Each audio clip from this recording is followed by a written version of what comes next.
Good afternoon. I'm Jade Balexa. Thank you for watching WTXL Midday. We now know the name of the victim shot and killed at a Tallahassee gas station. Police are still searching for the suspect. The shooting happened last night around 7 near the Marathon gas station on South Adams Street near the campus of Florida A&M University. When officers arrived on the scene, they say the victim, 35-year-old Antoine Davis, was found dead. It is a populated area. There are people coming and going at any time from a convenience store, but at this time we are working through that. That's why we're asking anybody who may have not stayed on scene to call us. Also, any witnesses that were in the area, our officers are out with them now, trying to gain information from them. And that number for the police department is 891-4200. In Valdosta, a pizza delivery driver is robbed at gunpoint. Police say the suspect took his wallet and pizzas, then told him to run. The Papa John's delivery driver then called 911. No one was hurt during the incident. It happened last night around 9:40 on the 700 block of Wilson Avenue. Canines were brought out, but the suspect wasn't found. Police describe him as a white man in his early 20s. He was wearing a camouflage hoodie, dark jeans, and a black hat. If you have any information, you're asked to call the Valdosta Police Department at 229-293-3145.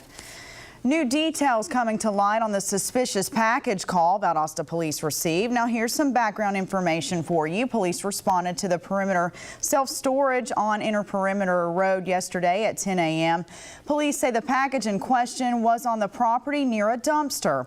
Officers say it looked like some sort of explosive device, so they blocked off Inner Perimeter Road between North Oak Street Extension and Country Club Road. Nearby businesses were told to evacuate, and the GBI bomb unit came out. Well, it turns out the device was a prop designed to look like a bomb. Police say a man who did video production work was cleaning out his storage unit and threw the prop away. No charges were filed. Police in Tallahassee say an Army recruiter's storage unit was burglarized and weapons were taken. An eyewitness was able to give investigators a detailed description of the suspect. Investigators found that suspect this morning at the El Camino Motel, where they convinced him to come out of his room and turn himself in. He's been identified as Robert Seagrass, and he's charged with burglary and theft of a firearm, among other charges. The SWAT team was called out due to the fact that military weapons were stolen. No one was hurt, and we'll have more on this story tonight on your News at 5. The new Wakulla County chapter of the NAACP is holding its first meeting tonight. This after 2 black churches in the area were vandalized. Deputies say over the weekend the letters KKK were sprayed on the churches and a vehicle at a golf course. The case is being investigated by the Sheriff's Office, the Florida Department of Law Enforcement, and the FBI. Now, the reward has been bumped up from $1,000 to $5,000, all thanks to Dr. David Bellamy and Dr. Hank Hutchinson from the Tallahassee Orthopedic Center. The doctors were able to donate that money with the hopes of catching those responsible. Now, the NAACP meeting is scheduled to begin at 6:30 tonight in Wakulla County at the Tabernacle Missionary Baptist Church. The organization will also hold a prayer vigil tomorrow night at New Bridge Hope Church. That's also in Wakulla County, and that too starts at 6:30. Some major shipping businesses are planning ahead this year for holiday deliveries. Last Christmas, thousands of online shoppers had delivery problems due to bad weather conditions and an increase in orders. UPS has hired 95,000 holiday workers. FedEx has hired 50,000 workers, and the U.S. Postal Service expects to handle 15.1 billion cards this year. All of the major shippers are using extra measures to ensure on-time deliveries. WTXL ABC 27's Brittany Kleinpeter gives us a closer look at what local shipping stores are doing to prepare. We do about 2 months normal business in the 3 weeks after the first week of December. To prepare for this year's holiday season, local shipping stores are not only increasing their staff, but increasing their stock as well. We just received over 2,800 pounds, over $3,000 worth of cardboard that is beyond our normal inventory. And of course, shipping stores are hiring holiday help, but here locally you might notice a younger looking staff. Plate says they employ college students every year during the holidays. We always have students from FSU, TCC, or FAM. We get them ready in August. They've got 2 or 3 months under their belt, and then we're ready to go at Christmas when our customers are ready. The biggest piece of advice that shippers give customers to avoid weather conflicts is to ship early and to pack smart. The key to getting your package to arrive safely is proper packing. Depending on how fragile it is, it may require bubble wrap and peanuts. Not only can early shipping help avoid delayed deliveries, but it can also help customers save money this year. You know, price is a very important thing today, even in today's economy. And so we really do want them to have the opportunity to ship at the lowest possible price and meet their expectations. So we're encouraging them to come early, let us help them, get it prepared, and get it on the road. Reporting in Tallahassee, Brittany Kleinpeter, WTXL, ABC 27, dedicated to you. And carriers suggest factoring 5 to 8 days for deliveries, depending on who you use.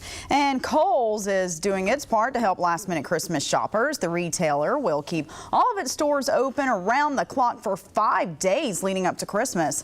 You can shop till you drop from December 19th through the evening of Christmas Eve. That includes the final weekend before Christmas, which could be the busiest shopping time of the season. And Max, I gotta say, I am ahead of the game this year. Usually I do fall into that category of last minute shoppers. That's stupendous. I've got to say I've actually put a pretty big dent into the gifts exchange here as we go into the next couple weeks.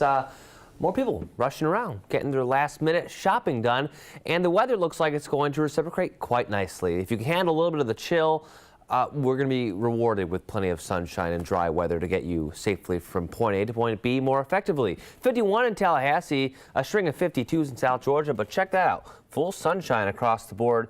The winds, when they are blowing, are coming out of the northwest at this hour, bringing in that cool air from the Midwest. So we're talking about the cool stuff sticking around for some time. Again, looking to the north, there's that cool stuff coming on down, greeting us, and we're going to continue to have this cool weather for some time before the pattern finally breaks. There is another frontal system we're monitoring, but it's way off the coastline, just now starting to make impacts for Northern California. That's the one that eventually will make a beeline into the deep south, but it's got a ways to go. A lot of real estate to cover before it gets here. So right now we are dry, we are calm, plenty of sunshine. Titan radar is on the quiet side. So plenty of sunshine heading into your afternoon, but the mid-December sun not going to heat us up all that much. Only talking about those temperatures staying in the 50s, maybe some upper 50s around the region. We'll let you know when a warm-up is coming. Yeah, it's in that 7-day. We'll have the details for you in just a couple minutes. Jade? Thanks, Max. Well, taking a look at your news around the world right now, the Supreme Court has ruled that Amazon employees do not have to be paid for the time they spend waiting to be screened by security when they clock out. All warehouse workers go through the screening to make sure they aren't stealing anything from the warehouse. It's a common practice for many companies, including Apple. 2 former employees sued, saying they had to spend about 25 minutes a day undergoing the screenings, and it was on their time. The Supreme Court found that the workers don't have to be compensated for time spent performing an activity that they were not hired to do. The battle over Benghazi takes center stage today in Washington. 2 senior State Department officials will testify before the House Select Committee on Benghazi. The focus will be on the agency's security protocols in the 2012 attack that killed 4 Americans. A 2-year investigation by the Republican-controlled House Intelligence Committee found the CIA and the military acted properly and found no wrongdoing by Obama administration appointees. The Philippine Red Cross is revising the death toll from Tropical Storm Hagupit down to 25 from 27. 2 people in Monday's death count were found alive. However, Red Cross officials point out that the number could still go up. Nearly 1,000 homes have been destroyed by the storm, which made landfall late Saturday as a typhoon. Officials right now are assessing the damage. Nobel Peace Prize winner Archbishop Desmond Tutu has canceled his travel plans for the rest of the year to focus on his battle with cancer. The 83-year-old has fought prostate cancer for years. Now, in a Twitter post, Tutu thanked his supporters for their well wishes and concern. His daughter says there is no crisis going on.